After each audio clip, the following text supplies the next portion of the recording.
Part 3, Marketing Tips and Tricks. Podcasting has experienced its own mini renaissance right now, and marketing over coffee is one of the most popular. What tips would you give to someone wanting to start a podcast? Tip number 1, have a goal.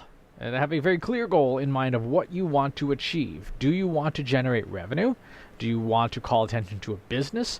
Do you want to become a publisher and have subscriptions? What is the business goal of your podcast? If you're doing it for business reasons, now if you're doing it for personal reasons, just for fun, have a great time. If you're considering doing it for a business, have a business goal that is measurable before you turn on the microphone.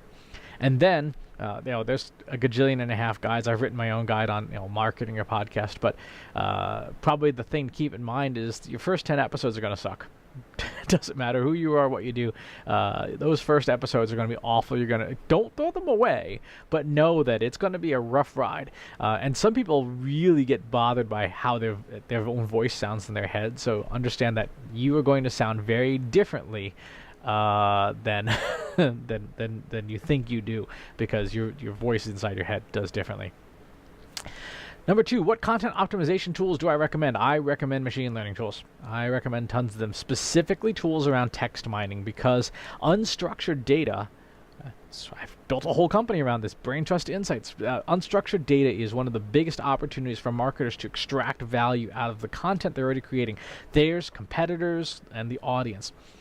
And so if you don't have machine learning technology and machine learning capabilities to analyze content, you're missing a huge opportunity to understand what somebody is saying, why, and then what business insights can you do about it? Can you extract from it? We just did a white paper taking a casual dining restaurant's Glassdoor reviews, 2,500 of these things. Now, nobody's going to read 2,500 reviews, well, other than like HR. But the machines read through all of them and found, among the usual things that people complain about, pay and hours and the occasional bad manager, the number one thing they complained about was this one particular dish. Everybody on staff hates this dish. And so we would not have known that, and the company would not have known that if we had not used machine learning to identify that was the thing. And so a case study I'll provide a link to, but it is that's how you use these tools for business value, is to find what resonates. Another really fun trick is to use those same tools. Use AI to reverse engineer search results to see what the top 10 pages for a search term all have in common. If you can figure that out, then you know what to put in your own content to compete for those same things. Number 3, what are some of your best influencer marketing tips? When it comes to influencer marketing, if you are a company who's looking to hire influencers, make sure that you are using intelligent metrics for measuring influence. The best influence algorithm that out there focuses on who talks about somebody else. So there are a lot of people who are considered influencers who just are super loud people, and they may have large followings, but they do a lot of the talking. When we think about who we want to represent us, we don't necessarily want the loudest people. We want the people who are the most respected, and the most respected are the people who are talked about, even if they don't do a whole lot of talking themselves. The most obvious examples would be people like the late Professor Stephen Hawking.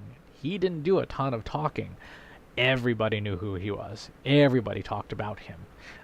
When you look at spaces, any kind of marketing space, any kind of product space, who does everybody else talk about? Who is the trend setter? Because that's who you want on your sites. And yes, sometimes it will be the loud person, but a good chunk of the time, you're going to find people that you did not expect in there. Make sure you're using software that does that. And the specific type of algorithm that is called centrality. And make sure that if you're working with an influencer marketing firm, they're using centrality measurement for identifying influence, not followers, not loudness, not engagement. Because again, you can automate a good chunk of that. What advice would you give someone who's just starting to explore marketing as a career?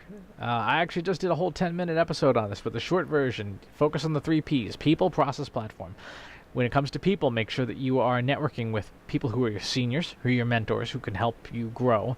with your peers, because peers tend to be the easiest source of building a professional network. And then with your juniors, the people who are junior to you in seniority, not necessarily chronological age, but in seniority within the profession, because you don't know who you're going to end up working for. You may hire someone and then you change, and you end up working for that person. At Brain Trust Insights, our CEO is someone I hired at my last job, and she was such an outstanding business leader that we had no choice. There was no question in my mind that this is someone I would work for. We always say in hiring, you want always hire people that you would personally want to work for, and sometimes it will turn out that way. For process, you want to have that golden cookbook. What's your list of the way you do things, the frameworks you invent, the structures, the stuff that you put in your swipe file, mental models?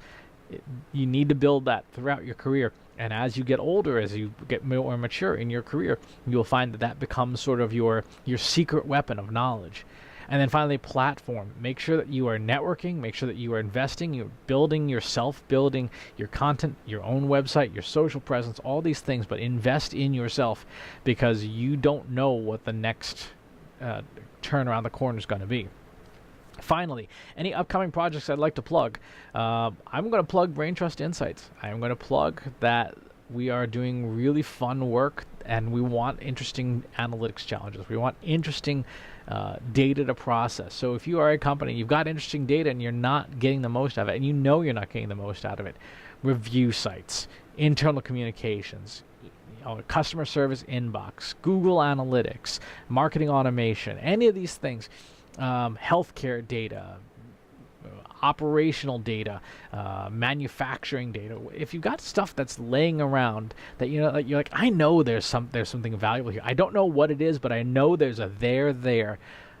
Let us know. Get in touch. We love working with that stuff. We love finding the unexpected in your data and bringing it to life, and then turning it into business value, so that you can say, hey, boss, look at how much money our team brought in because we found these insights in our data.